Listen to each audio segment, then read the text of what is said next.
Resistance to authoritarianism is something oft celebrated in our popular media, and basically all the stories that we grew up with, from the Hunger Games to Star Wars, are about authoritarian regimes coming to power and some dogged, determined group of heroes fighting against the system.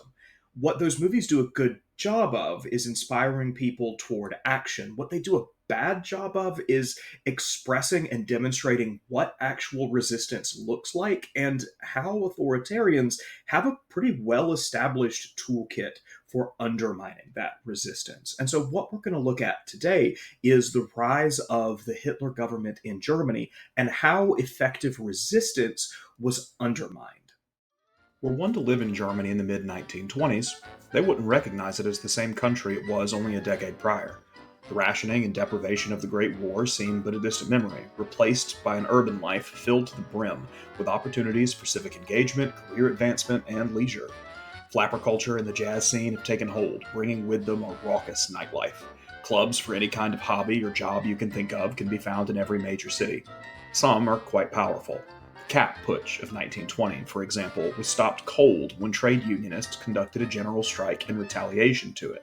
Women's groups successfully organized and lobbied for suffrage and labor equality to be written into the Weimar Constitution. This explosion in civic life is layered on top of the social class system that is commonly accepted in Germany. That you have big men, people with college degrees, people who have immense wealth, whose family owns estates, who have von in their name, and then the little men. And that's everyone else, from people with a high school education to the shop clerk to the farm worker. The big man, little man divide has been something pretty heavily entrenched in German culture, and understanding how those dynamics play out give us a window inside of how the civic engagement is so important.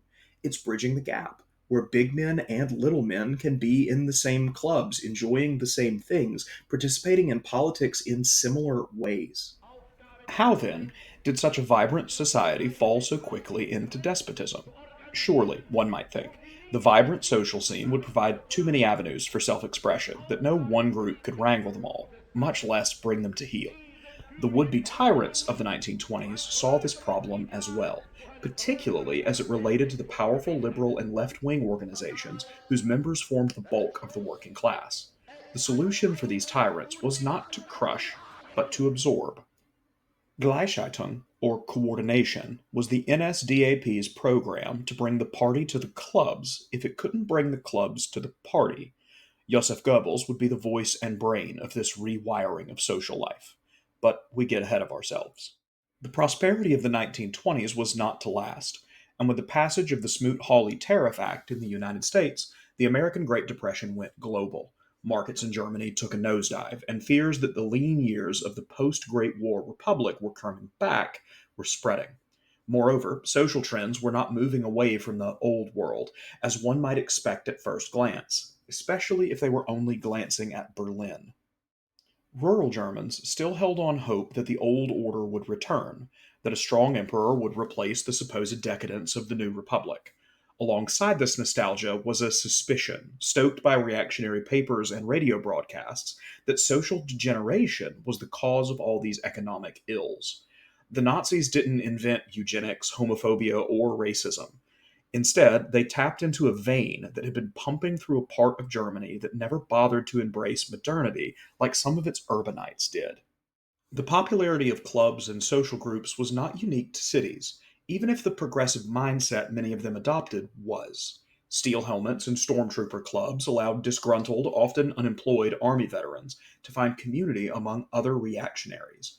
These groups would meet and target their ideological enemies with violence just as readily as a bowling league would set up a local tournament or a labor union would bargain for better wages.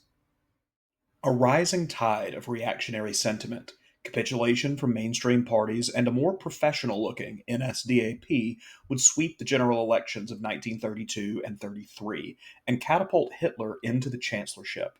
While many voted for the Nazis out of disdain for the status quo or else out of frustration with the current economic slump, Hitler's first order of business wasn't to solve the economic crisis of the day.